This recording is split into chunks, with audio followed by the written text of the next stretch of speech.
നമുക്കിന്ന് ലേണിംഗ് ഡിസബിലിറ്റിയുടെ ബാക്കി നോക്കാം. അപ്പോൾ എല്ലാവരും പഴയ വീഡിയോസ് കാണുമല്ലോ അല്ലേ? എല്ലാവർക്കും ഇന്നർ ലെസണിലേക്ക് സ്വാഗതം. ഇന്ന് നമ്മൾ ഡിസ്ഗ്രാഫിയ എന്താണെന്ന് നോക്കാം. നമ്മൾ പറഞ്ഞു കുറേ തരത്തിലുണ്ട് ലേണിംഗ് ഡിസബിലിറ്റീസ് എന്ന്. അതിലൊന്നാണ് ഡിസ്ഗ്രാഫിയ. ഈ ഡിസ്ഗ്രാഫിയ എന്ന് പറയുന്നത് കുഞ്ഞുങ്ങളിൽ എഴുതാനുള്ള ബുദ്ധിമുട്ടാണ്.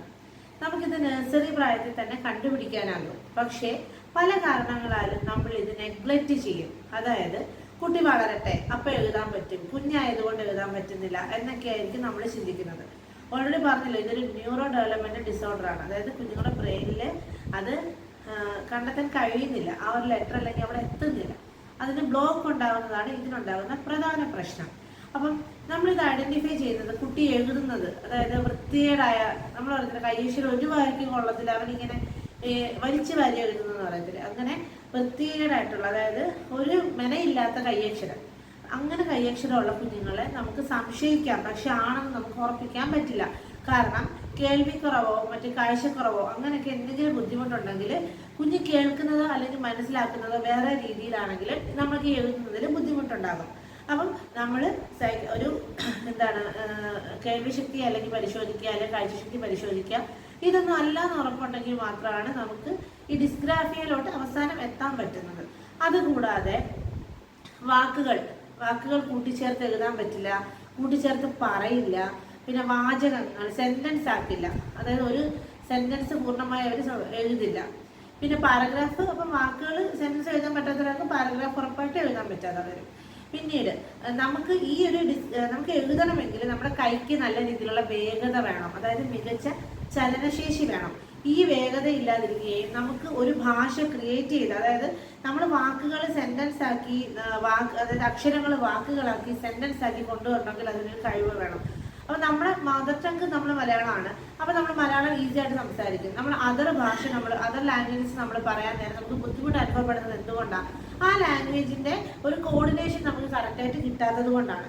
അപ്പം സ്വന്തം ഭാഷ പോലും ഒന്ന് കോർഡിനേറ്റ് ചെയ്ത് എഴുതാൻ പറ്റാത്തൊരവസ്ഥ ഉണ്ടാകും. അപ്പോൾ അതും ഇതിന്റെ ഡിസ്ഗ്രാഫിയ ആണെന്ന് നമുക്ക് അങ്ങനെ ഒരു ഇതുണ്ടെങ്കിൽ നമുക്ക് മനസ്സിലാക്കാം.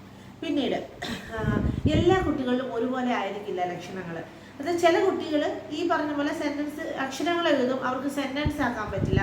ചിലർക്ക് അതിനൊക്കെ ഇതിന്റെ തീവ്രതയും പല രീതിയിലായിരിക്കും. ചില കുഞ്ഞുങ്ങൾക്ക് ഒന്നും പറ്റില്ല, അതായത് ഒരു അക്ഷരം പോലും എഴുതാൻ പറ്റാത്ത അവസ്ഥ ഉണ്ടാകും. ചില കുഞ്ഞുങ്ങൾ കുറേയൊക്കെ എഴുതും, പക്ഷേ എനിക്ക് വലിയ ക്വസ്റ്റ്യൻ ആൻസർ പഠിക്കാൻ പറ്റില്ല, അല്ലെങ്കിൽ വലിയ സെന്റൻസ് പഠിക്കാൻ പറ്റില്ല എന്ന് പറയും. അപ്പം ആ ഒരു രീതിയിൽ പല കുഞ്ഞുങ്ങൾക്കും പല രീതിയിലായിരിക്കും ലക്ഷണങ്ങൾ വരിക. ഇപ്പം നഴ്സറി പഠിക്കുന്ന കുഞ്ഞുങ്ങൾക്കാണെങ്കിൽ നമ്മൾ നോക്കും പെൻസിൽ പിടിക്കുന്ന രീതി. അവർക്ക് നമ്മളെല്ലാവരും പൊതുവെ പെൻസിൽ പിടിക്കുന്നത് എങ്ങനെയാണ്? ഇങ്ങനെയല്ലേ പിടിക്കാറ്, അതായത് ഈ രണ്ട് വിരലിനുള്ളിൽ ഈ പേന ഹോൾഡ് ചെയ്ത് തള്ളവിരലുകൊണ്ട് അമുക്കെയാണ് പിടിക്കാറുള്ളത്. അപ്പം ഈ ഒരു രീതി മാറിയിട്ട് പല രീതിയിൽ ചില കുട്ടികൾ ഇങ്ങനെ പിടിക്കാറുണ്ട്, ഇങ്ങനെ പിടിക്കാറുണ്ട്, കാണാൻ പറ്റുന്നുണ്ടായിരിക്കും അല്ലേ? അപ്പം ഇങ്ങനെ രീതിയിൽ പിടിക്കുക, അല്ലെങ്കിൽ വേറെ ഏതെങ്കിലും അവർക്ക് ഇങ്ങനെ പറ്റുന്ന രീതിയിൽ അവർ പിടിക്കും. അപ്പം ഇവരിങ്ങനെ പിടിക്കുന്നതിന്റെ പ്രധാന കാര്യം കൈ വേദന എടുക്കും. കുറച്ച് നേരം എഴുതുമ്പോൾ ഇവർ കൈ വേദന എടുക്കും. അതുകൊണ്ട് ഇവര് എഴുതുന്നതിൽ നിന്ന് മടിക്കും. അപ്പം പെൻസിൽ, അല്ലെങ്കിൽ ആദ്യം നമ്മൾ പെൻസിലായിരിക്കുമല്ലോ കൊടുക്കുന്നത്. അപ്പം പെൻസിൽ നല്ല രീതിയിൽ, അതായത് പ്രോപ്പർ വേയിൽ പിടിക്കാൻ പറ്റാതെ വരിക. അപ്പം അതിന് നമ്മൾ ഓൾറെഡി അതിനുള്ള കുറേ ടെക്നിക്സ് യൂസ് ചെയ്ത് അത് നമ്മൾ നേരെയൊക്കെ എടുക്കാറുണ്ട്. അതുപോലെ ലെറ്റേഴ്സ് നമ്മൾ എത്ര പറഞ്ഞു കൊടുത്താലും അങ്ങനെ വരില്ല. ഇപ്പം എ എഴുതാൻ പറഞ്ഞാൽ അവർ എ എഴുതുമ്പോൾ അത് കൂട്ടിമുട്ടില്ല. എത്ര പറഞ്ഞു കൊടുത്താലും കറക്റ്റായിട്ട് എഴുതാൻ പറ്റാതെ വരിക.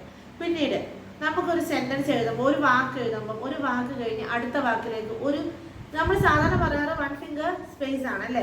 അപ്പോൾ അതുപോലെ ആ സ്പേസ്, ഇപ്പോൾ ഒരു കൃത്യമായ സ്പേസ്, ചിലപ്പോൾ ഒരക്ഷരം എഴുതിയിട്ട് ഒരു ഗ്യാപ്പ് വിട്ടിട്ട് എഴുതിയിട്ട് അടുത്തത് കുറേ സ്ഥലം വിട്ടിട്ട് എഴുതും. ഇല്ലെങ്കിൽ ഇതെല്ലാം കൂടെ അടുപ്പിച്ച് പിടിച്ച് എഴുതും. കറക്റ്റായിട്ടൊരു അകലം പാലിക്കാൻ കഴിയാതെ വരുന്നൊരവസ്ഥയുണ്ട്. പിന്നെ അതേപോലെ തന്നെ നമ്മുടെ അപ്പർ കേസ് ലോവർ കേസ്, വലിയ അക്ഷരവും ചെറിയ അക്ഷരവും തമ്മിലുള്ള വ്യത്യാസം മനസ്സിലാവില്ല. ഇത് മിക്സ് ചെയ്ത് എഴുതും. ഇനി എന്തൊക്കെ പറഞ്ഞു കൊടുത്താലും ഈ വലിയ അക്ഷരവും ചെറിയ അക്ഷരവും തമ്മിൽ മിക്സ് ആവും. പിന്നീട് ഒത്തിരി സമയം എടുക്കും എഴുതാൻ. ഒരു ചെറിയ വാക്കാതലോ എഴുതി തീരാൻ ഒത്തിരി സമയം എടുക്കും. അപ്പോൾ ഇങ്ങനെയൊക്കെയുള്ള ലക്ഷണങ്ങൾ കണ്ടാൽ നമുക്ക് ഡിസ്ഗ്രാഫിയാണെന്ന് സംശയിക്കാം.